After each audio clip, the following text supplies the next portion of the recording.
নমস্কার, আশা করি সবাই খুব ভালো আছো। নতুন একটা ভিডিওতে সবাইকে স্বাগত।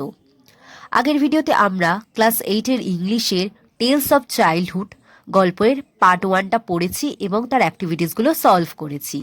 আজকের ভিডিওতে আমরা তার পার্ট 2টা পড়ব, বাংলা মানে জানবো এবং তার অ্যাক্টিভিটিসগুলো সলভ করব। ওকে, চলো শুরু করা যাক। In 1920, when I was still only 3, my mother's eldest child, my own sister, Astri, died from appendix. কি বলছে?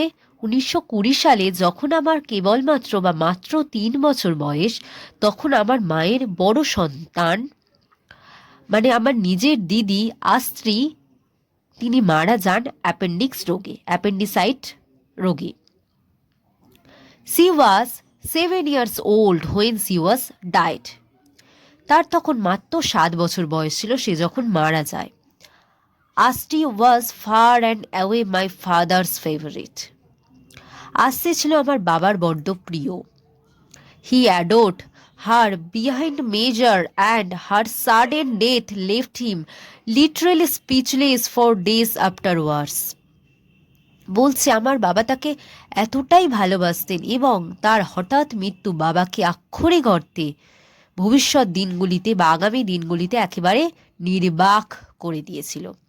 আফটারওয়ার্ডস মানে কি পরে বা পরবর্তী ক্ষেত্রে বাবাকে একেবারে নির্বাক করে দিয়েছিল, অর্থাৎ বড় মেয়ের হঠাৎ চলে যাওয়া বাবা মা স্পেশালি বাবা একেবারেই মেনে নিতে পারেননি।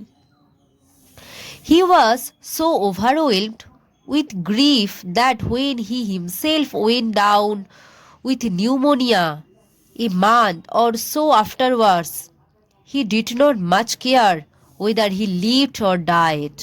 কি বলছে?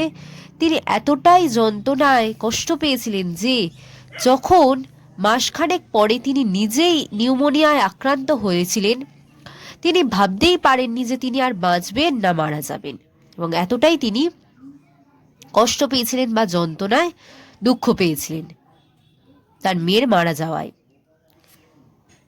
If they had penicillin in those days, neither appendicitis nor pneumonia would have been so much of a threat.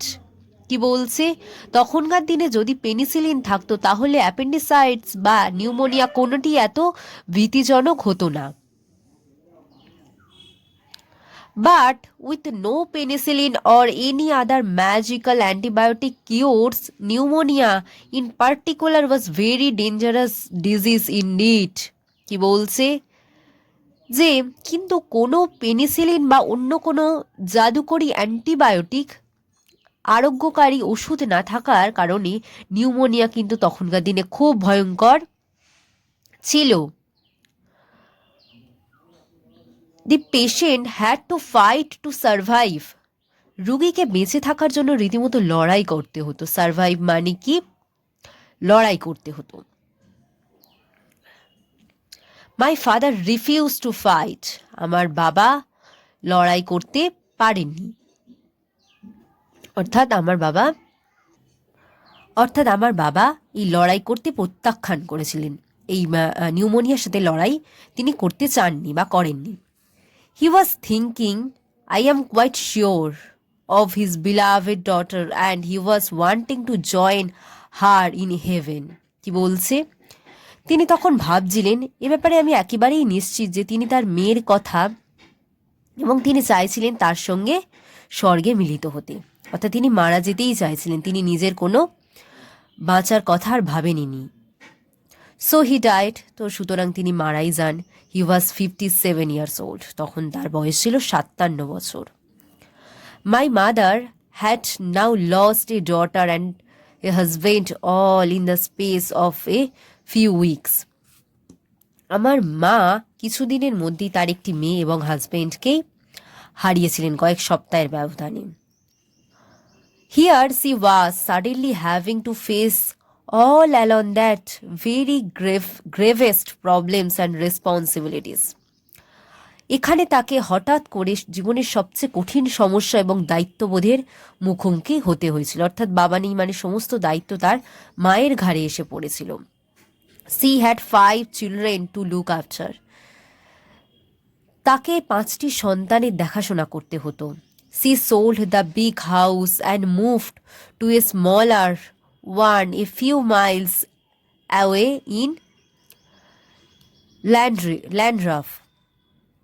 কি বলছে, তিনি তাদের বড় বাড়িটি বিক্রি করে দিলেন এবং ল্যান্ডাফ থেকে কয়েক মাইল দূরে একটি ছোট বাড়িতে চলে গেলেন।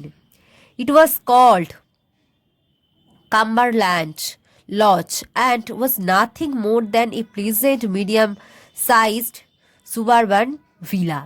কি বলছে, এটির নাম কাম্বারল্যান্ড লজ, যেটি একটি মাঝারি আকারের উপনগরীর সাধারণ লোকের বাস করার মতো বাসভবন সেখানে ছিল। ছোট ছোট লোকের থাকার জন্য সেখানে সুবারবান মানে হচ্ছে কি শহরতলির এলাকা, ঠিক আছে। বড় শহর থেকে একটা ছোট শহরে এসে সেখানে বাস করতে লাগলো। So it was in Landhav 2 years later when I was 6 years old and I went to my first school. কি বলছে, তাই ল্যান্ডাফে 2 বছর পর যখন আমার বয়স 6 বছর বয়স হলো তখন আমি প্রথম স্কুলে যাই। ওকে, নেক্সট আমরা অ্যাক্টিভিটিসগুলো সলভ করব। ওকে, থ্যাংক ইউ।